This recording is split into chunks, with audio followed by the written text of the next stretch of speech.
Before I start this video, I would like to say, whether you like me or not, it is extremely important that you watch this video to the end, and in return, I will be responding to some of the comments on my last couple videos that people didn't like. April 7th, 2024, I uploaded a video titled, The Controversial Rise of Jynxzi. The video was a basic documentary on Jynxzi and his career. The title and thumbnail was slightly clickbait, but it was one of my last videos before switching to the Roblox niche. April 9th, Jynxzi went live on Twitch, where he streamed a $25,000 1v1 tournament in Siege. However, before the tournament started, he would react to my video. Someone in the chat said, the controversial rise of Jynxzi. Okay, I'm sorry guys, but that is literally all I can show you without my video getting literally obliterated off of YouTube. And even that's pushing it, bro, I can't lie. Whether he was clip farming or not, it did come across like he didn't like the video I made, which is fair. I gave some pretty harsh criticism throughout it, but still, all was good and I was chilling. Jynxzi went on with his streaming career and I continued making YouTube videos, where soon after my Jynxzi video, I would switch to Roblox videos, and soon I completely forgot I even made it in the first place. This takes us to 4 days ago, on the 14th of August. I just woke up and I was sick, and still am sick if you can't tell already by my voice. But I was about to feel a whole lot worse when I checked my YouTube studio that morning. I had received a strike from a company called Infinity, which we will go over later, but for now, the details of the strike were that I used a clip from Jynxzi's video, 20 Women vs Jynxzi, and that somehow made them think they had the rights to take down my video 129 days after I uploaded it, and 127 days since Jynxzi reacted to it. However, like I said, I was extremely sick and still am, so I left it overnight in case it was somehow a mistake. Then the very next day, I would tweet out saying, @Jynxzi, false strike. At the time, I didn't bother making a full thread, as I thought my appeal would go through since I was fully in the right. Even my friend Samuel would tweet on the situation to try bring light and potentially help me get it resolved. Sam's tweet would get over 25,000 impressions, but still nothing from either YouTube, Jynxzi, or the company that falsely striked me. This same day, I decided to appeal the strike, and the very next day, on August 16th, my appeal would be rejected by YouTube, which I assume was a robot, since in the email they state, counter notifications are only used when content has been removed as a result of mistake or misidentification. This includes a belief that your content is covered by copyright limitations or exceptions such as fair use, which is exactly what my content fell under, fair use. I was rightfully very frustrated, and I still am, and I decided to go through with the thread, and the same day I would make this tweet, calling out Jynxzi and the company he was partnered with who took down my video in hopes that maybe Jynxzi would see it on stream and drop the strike, since he did the same for a TikToker who also got falsely striked by one of his companies that he was partnered with. This is where I was supposed to play the clip and show you guys Jynxzi talking about this copyright strike that he gave this TikToker, but if I was to show that, my video would get striked and my channel would be deleted, which they did strike me again, by the way, which I'll show you guys later.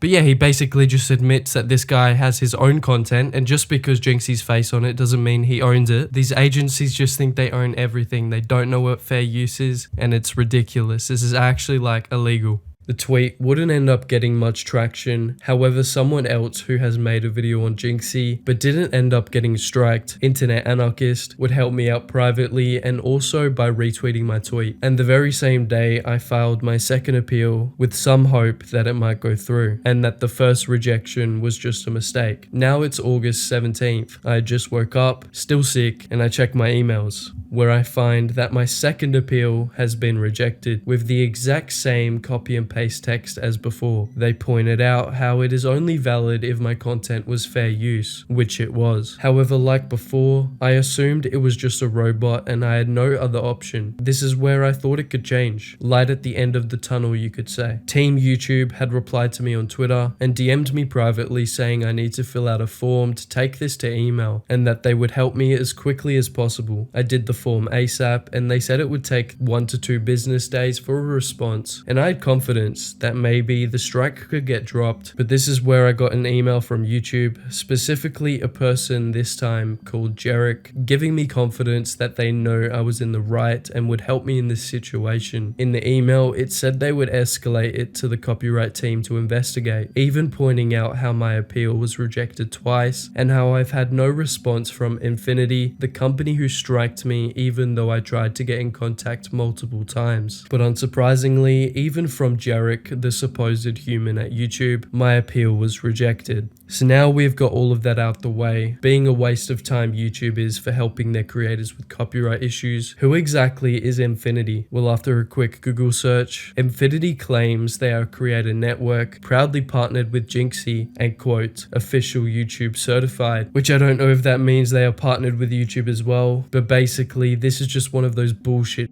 agencies. And if you have been on YouTube over the past year or so, you might have seen other creators get striked or claimed from Adam Ross, iShowSpeed, or people like that, specifically streamers, and basically these companies automatically pick up that you have used a clip and take down or claim the video instantly, which is extremely unfair to a lot of people. And I understand most streamers are just trying to take down clip channels that they don't own, but they are also not only hurting YouTube as a platform, but other creators who might use their clips transformatively and still get the same treatment. These agencies are extremely backwards, but to be fair, they are in the right in most cases, so YouTube doesn't really want to shut them down. However, I'm one of those people who used a clip in fair use, completely legally, and I have full rights for it to be in my video as it was transformative. And I'm going to play the clip now from my video that got striked, and keep in mind YouTube, Infinity, or Jynxzi if you're watching, this is completely fair use and transformative as I'm talking about the clip and giving my feedback. Somehow a Discord dating show where 20 women competed for the man. So this is where I'm supposed to show you my video with a 30-second clip of a Jynxzi clip. And basically, I had it in the video and I uploaded the video to YouTube and they instantly striked my video before it's even public. And so yeah, I'm back here re-editing the footage, taking out the 3 clips that were supposed to be in this video. And I don't think you guys understand this situation. This is,